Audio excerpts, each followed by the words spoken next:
Ya pemirsa, inilah deretan informasi terpopuler di situs cnbcindonesia.com yang menjadi sorotan pasar keuangan dalam hot news. Dan kini kita ke informasi yang pertama, ada lautan massa yang tuntut Presiden Serbia. Ya, puluhan ribu orang turun ke pusat Belgrade untuk memprotes Presiden Serbia Aleksandar Vučić yang dianggap bertanggung jawab atas runtuhnya atap stasiun kereta api di bulan lalu yang menewaskan 15 orang.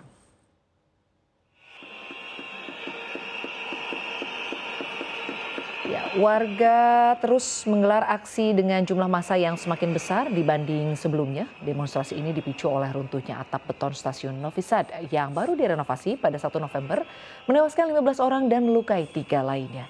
Seorang peserta aksi membawa poster bertuliskan "Ibu, Ayah, aku tidak takut pada kakak" saat protes terhadap kebijakan pemerintah, korupsi dan kelalaian yang dianggap menyebabkan tragedi di stasiun kereta Novi Sad. Para pemimpin oposisi dan warga terus turun ke jalan menyalahkan kecelakaan itu pada buruknya konstruksi akibat korupsi dan nepotisme pemerintah.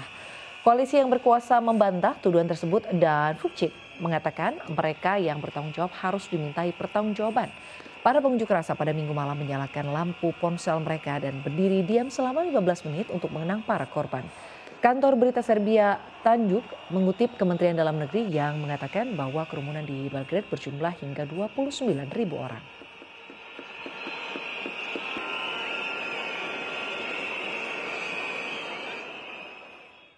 Kita ke informasi berikutnya pemirsa, ada waspada Rusia yang picu perang dunia ketiga. Presiden Vladimir Putin mengatakan Kremlin berhak menggunakan senjata nuklir terhadap negara manapun yang mengancam Rusia atau negara sekutunya Belarus. Hal ini disampaikannya saat membahas doktrin nuklir baru negaranya. Doktrin nuklir baru Rusia untuk menurunkan ambang batas penggunaan persenjataan atom terbesar di dunia menimbulkan kekhawatiran di kalangan masyarakat internasional. Dokumen yang diperbarui tersebut ditandatangani 1000 hari sejak dimulainya invasi skala penuh Rusia ke Ukraina dan diikuti oleh pemerintahan Presiden Joe Biden yang mencabut pembatasan penggunaan ATACMS atau sistem rudal taktis angkatan darat oleh Kiev untuk menyerang wilayah Rusia. Perubahan sikap Rusia mencakup setidaknya 4 perubahan besar, mulai dari agresi terhadap Belarus ditambahkan ke doktrin tersebut yang sebelumnya hanya menyebutkan ancaman terhadap Rusia. Pemimpin Belarus Alexander Lukashenko adalah sekutu terdekat Putin di Eropa dan telah mengizinkan negaranya menjadi tuan rumah bagi hulu ledak nuklir Rusia. Hingga dokumen yang diperbarui tersebut tidak lagi mengatakan bahwa Rusia menganggap senjata nuklir hanya sebagai alat pencegahan dan menambahkan bahwa Moskow dapat menggunakan senjata nuklir untuk melawan musuh-musuh potensial.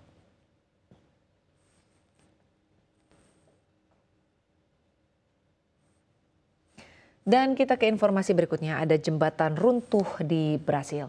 Jembatan penghubung di Brasil runtuh pada Minggu 22 Desember menewaskan 1 orang dan menumpahkan asam sulfat ke Sungai Tocantins. Sebuah jembatan yang menghubungkan 2 negara bagian di wilayah utara dan timur laut Brasil runtuh saat kendaraan melintas.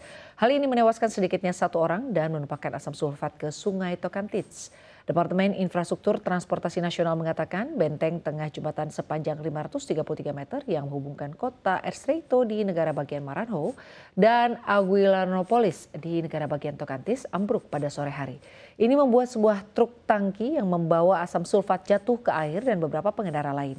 Anggota Dewan Kota Aguilarnopolis, Elias Junior, meminta pihak berwenang untuk memperbaiki masalah dengan jembatan yang disebut tidak dapat lagi menahan truk-truk besar yang melewatinya.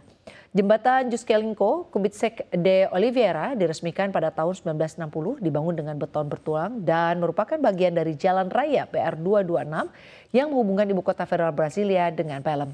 Itu adalah kota di utara yang akan menjadi tuan rumah konferensi perubahan iklim PBB di tahun depan.